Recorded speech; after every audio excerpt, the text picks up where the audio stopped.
Assalamualaikum warahmatullah. Very good afternoon, everyone. Welcome to Sada Education.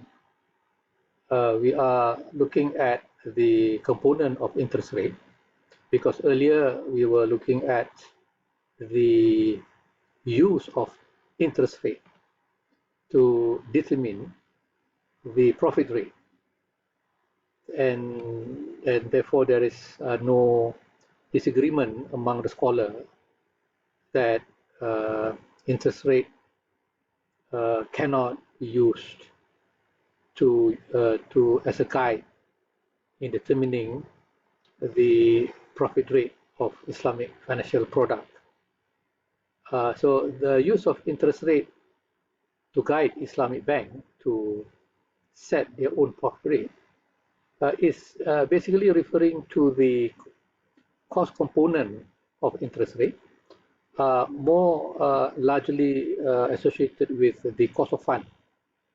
So the cost of fund would usually be related to the cost of fixed deposit, and either bank will be using the interbank money market rate.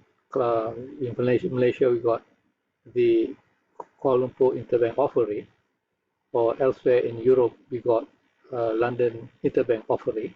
But these are the benchmark rate that is, used to determine the cost of fund, and therefore Islamic bank uses these rates as a guide to set their own profit rate. But the other component of interest rate is the risk component, and we normally would call it a spread. That would be the industry jargon.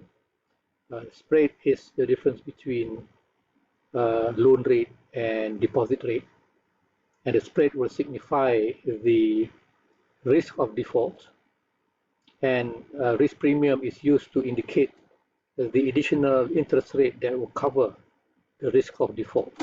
So a more technical term used by the industry is expected losses.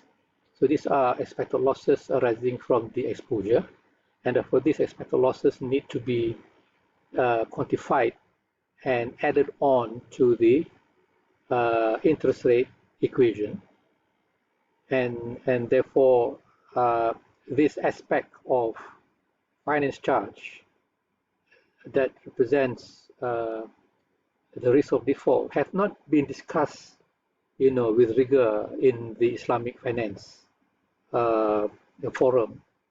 So the academia themselves, as well as the industry, seems to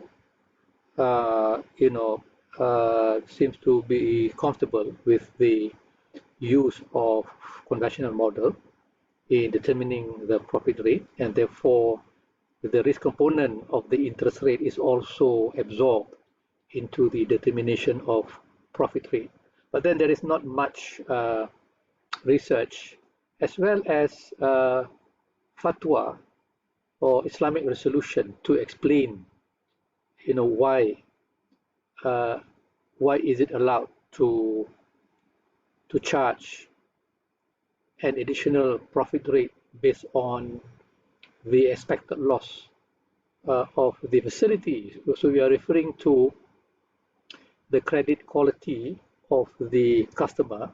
So if the customer's credit quality is good, so the spread will be much lower, and therefore the profit rate will also be much lower, and vice versa. So if the credit quality of the borrower is good, then the spread will be lower, and therefore the profit rate will also be much lower. And then, of course, if the credit quality is bad, then the spread will be higher, and therefore the profit rate will be higher. So bank will be looking at how much risk that they are willing to accept in the murabaha or in the tawarruk, what are their risk appetite, and how much capital is available for them to support the risk. So this dimension of risk analysis in the determination of profit rate require quite a lot of thinking, and therefore we would like to see the academia as well as the industry and SAC of the central bank to look into this matter, because if I look at the prevailing guideline on pricing, the Central Bank of Malaysia issued a risk-informed pricing guideline, and it says that the expected loss is a significant element that determine pricing for loan and financing product. So it implies that the expected loss, is an important element in determining interest rate and profit rate. So for profit rate, since this is a statement that cover both conventional and Islamic product, so I would presume that the Sharia Advisory Council of Bank Negara, have already deliberated on this issue, and therefore, therefore providing a strong statement here, where expected loss, or the spread can be added onto the profit equation, so that higher credit standing customer will have lower spread, and therefore he or she will pay lower profit rate on the facility.